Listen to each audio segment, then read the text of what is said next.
My name is Harry and I'm 45. My wife, Clara, is 38. We've been together for what feels like a lifetime, albeit in a good way. We met many years ago at a small Italian restaurant where we both worked. I was the head chef, fresh out of culinary school and eager to make my mark, and Clara ran the floor with an easy charm. She had a way of treating customers that made them feel like royalty, a skill I admired and envied. What started as a professional partnership became personal before we knew it. Late nights spent cleaning counters and tasting sauces turned into long conversations over a shared glass of wine. Before we could even call it that, we were in love. A few years later, we were married. But we didn't stop there. Together, we dreamed big, pooled our savings, and took a leap of faith. We opened our first restaurant. That was 10 years ago. Fast forward to today, and Clara and I are co-owners of a thriving chain of restaurants across Florida. What started as one cozy spot serving homemade pasta and wood-fired pizza has grown into a household name, one I have no desire to mention at this point.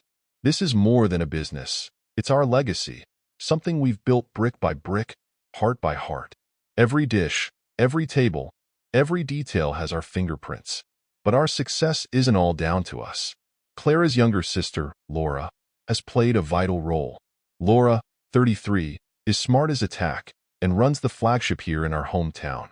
Despite her youth, she is a natural leader, combining a business-like approach with a warmth that is respected by staff and customers alike. But no matter how well our restaurants were doing, something in my marriage was starting to change. I tried to ignore it, tried to convince myself it was nothing, but a nagging doubt wouldn't leave me. It started small. Clara began spending more time away from home. At first, I told myself it was just the nature of the business. We'd always had late nights and long days. That's normal. But now it was different. It wasn't just the long hours. It was the odd time. Often, as soon as I'd come home from a busy day, she'd leave with a vague, "I need to do something." And when she was home, her mind was elsewhere. Her usual warmth, the way she'd lean into me as we talked about the day, seemed absent. I noticed little mistakes at work, too. Clara had always been meticulous, more organized than I'd ever be. But lately, something had been slipping my mind. I'd find scheduling errors or misplaced orders from suppliers.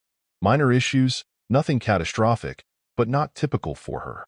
I'd fix them quietly, not wanting to add to her stress, but they left me uneasy.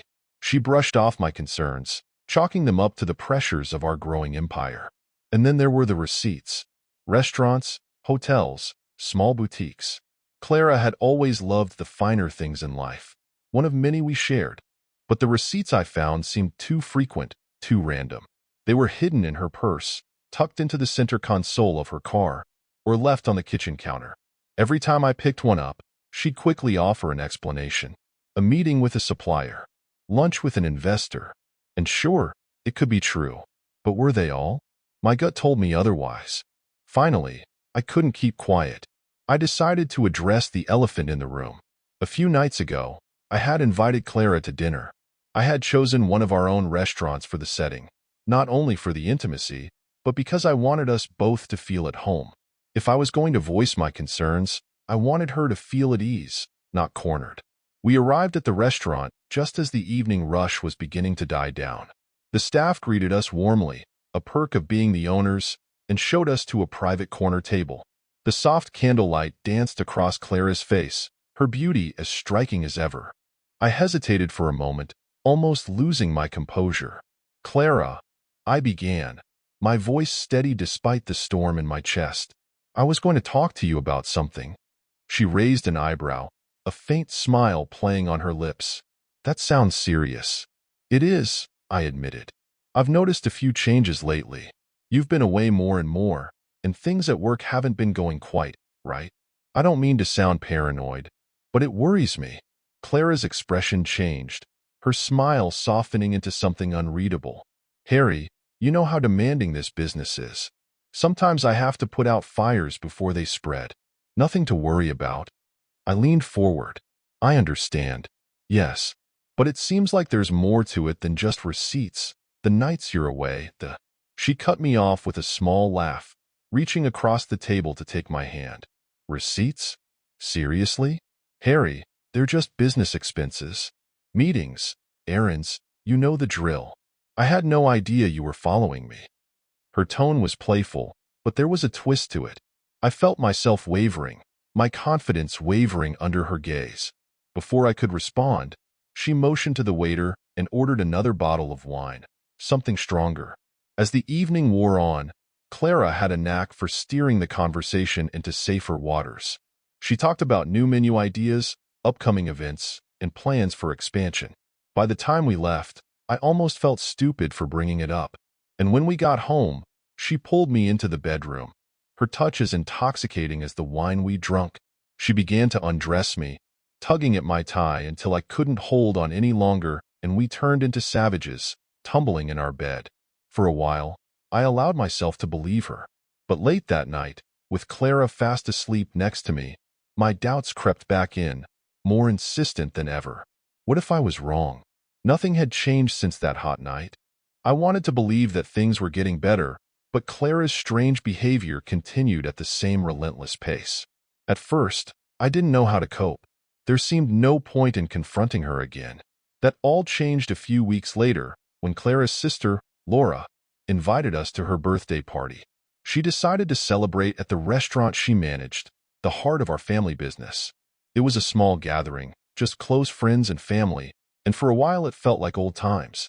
Clara seemed more relaxed than she had in months, and for the first time in what felt like forever, I allowed myself to enjoy the evening. Somewhere between the wine and the laughter, I found myself alone at the table with Laura. She was holding a glass of red wine, a little more talkative than usual, and before I knew it, she was confiding in me about her complicated relationship with her boyfriend. Laura is usually reserved, the type to handle things quietly and efficiently, so hearing her open up like this caught me off guard. "You know," she began, swirling her wine in her glass, "sometimes I wonder if relationships are worth it. I mean, what's the point if all you get is disappointment and doubt?" I wasn't sure if it was the wine or the disappointment I'd been harboring, but her words struck a chord. I hesitated for a moment before answering.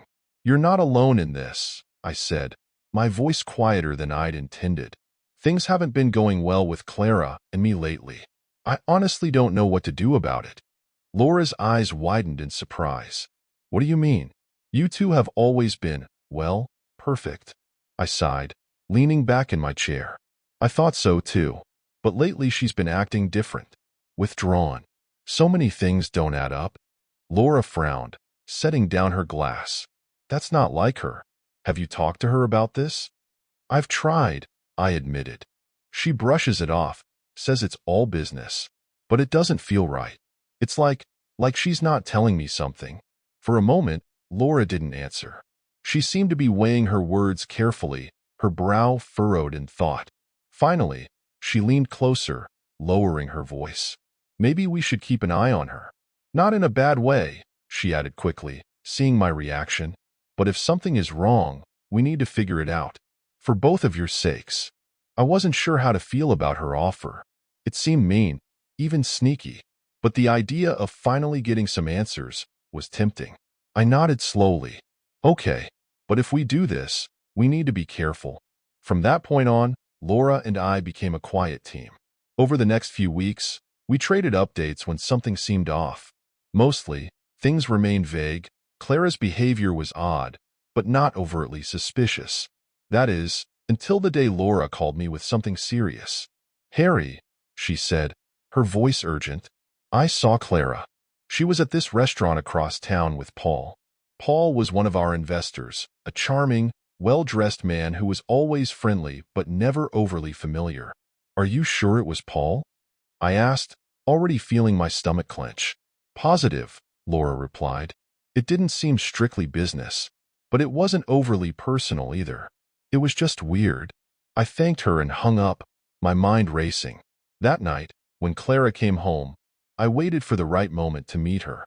She burst into the house, smiling and acting as if everything was perfectly normal. It was only when she passed me on her way to the shower that I caught a whiff of her perfume.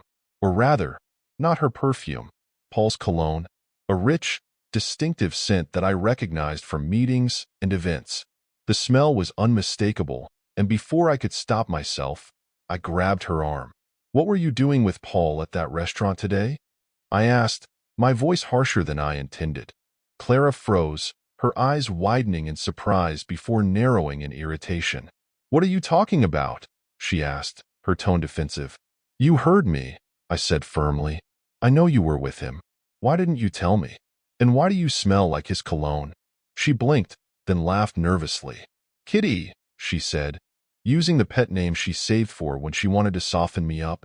"Are you jealous? Really? It was just a business meeting." "If it was just business, why wasn't it at our usual place?" I pressed. "Why the change?" Her laugh turned into a smirk, and she stepped closer, running her fingers down my arm. "If you're so jealous," she purred, "why don't you join me in the shower? I'll show you how much I love you."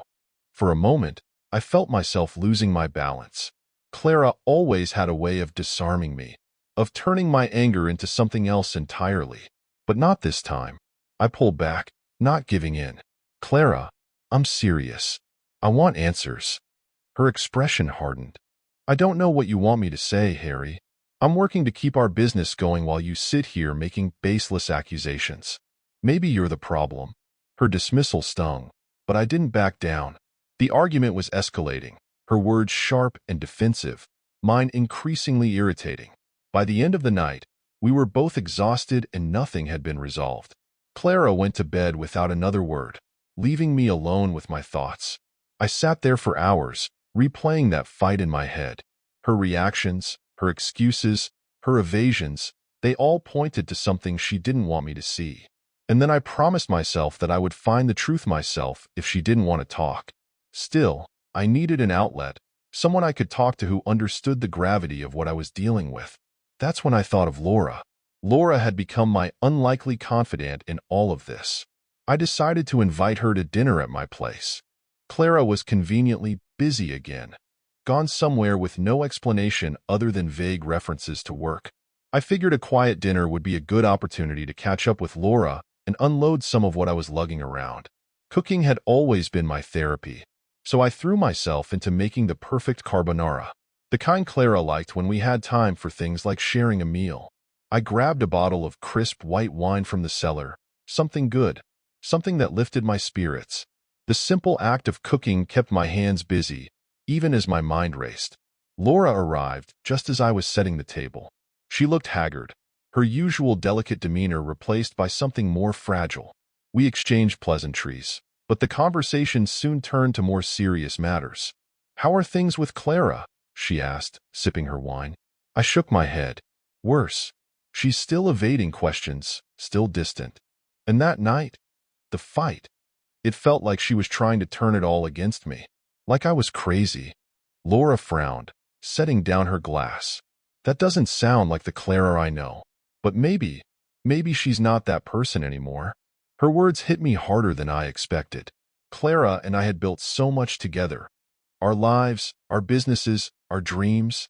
The thought of her no longer being that person, of the woman I married being gone, was almost too much to bear.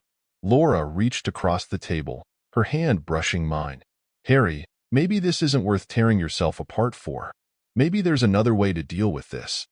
Her touch lingered for a moment, and there was something in her eyes, something unspoken.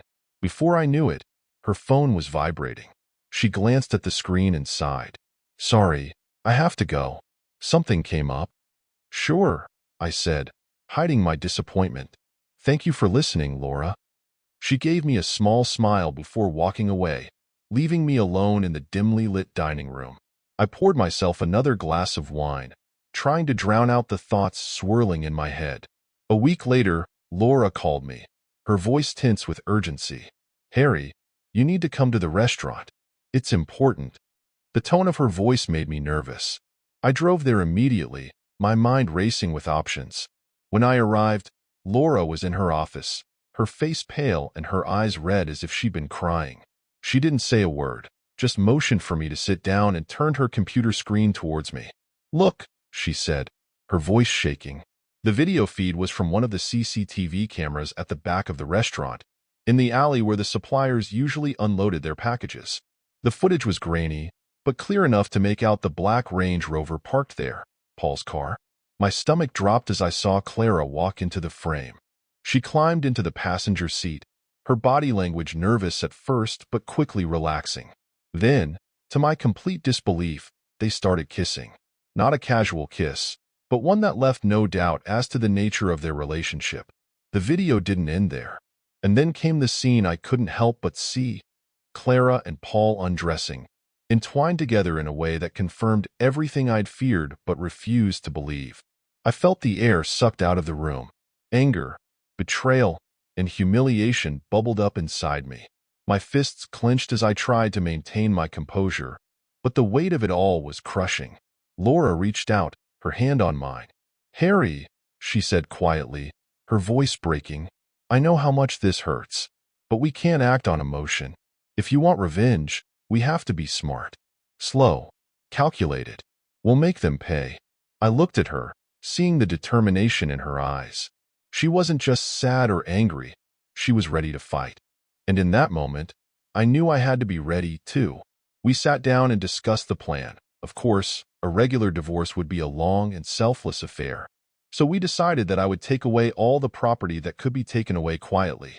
The months that followed were a blur and a fog. I kept up appearances at home, pretending all was well while working behind the scenes to protect myself. Laura and I met often, strategizing with the help of a great lawyer she recommended. Every move we made was deliberate. We documented everything: Clara's absences, her meetings with Paul, the financial discrepancies we began to discover in the business accounts. It was exhausting, pretending we knew nothing. Every time Clara came home late, smelling faintly of Paul's cologne, it took all my self-control not to confront her. But I held on, knowing the payoff was worth it. Finally, the day came when I couldn't hold back any longer. The evidence was overwhelming, the legal groundwork laid. One dinner, I looked Clara in the eye and said, "I know." She froze, her fork halfway to her mouth. "What are you talking about?" "Paul," I said, my voice level despite the turmoil inside me. "An affair. A lie. The court already has everything they need." Her face went white, and for the first time in months, she was speechless. When she finally spoke, her voice was shaking. "Harry, it's not what you think. Please, I can explain." "Don't worry," I interrupted. "I've spent months preparing for this. And believe me, the court is already on my side." The months that followed were a whirlwind of legal battles and emotional fallout. Clara tried to salvage her reputation, but the evidence was damning. She and Paul were left with nothing. No assets, no leverage, and no sympathy from anyone in our circle. Meanwhile, I walked away with most of what we'd built together, a bittersweet victory that left me feeling both relieved and devastated. Laura and I decided to celebrate the end of the challenge with a quiet evening at a restaurant. We ordered our favorite dishes, along with a bottle of wine that felt like both a reward and a farewell to the chaos of the last few months. For the first time in a long time, I felt at peace. After a few glasses of wine, Laura's usual composure began to slip. She looked at me with glassy but sincere eyes. "Harry," she said softly, "I can't hold it in anymore. I've been attracted to you for over half a year now, and I'm just leaking. And I think you feel it too." I didn't know what to say. Before I could respond, she leaned across the table and kissed me. It wasn't hesitant. It was full of passion and longing that we'd both been suppressing. The world around us faded, and for the first time in months, I allowed myself to feel anything other than anger and pain. We ended the evening at her place. As she pulled me into her room, she whispered, "You don't know how long I've wanted this," as she gently grabbed and massaged my crotch. By the time I undressed Laura, for the first time in what felt like forever, I felt alive. Looking back, I can't say I regret how things turned out. Clara's betrayal broke something inside me, but Laura helped me find a part of myself I thought I had lost. And for that, I will always be grateful.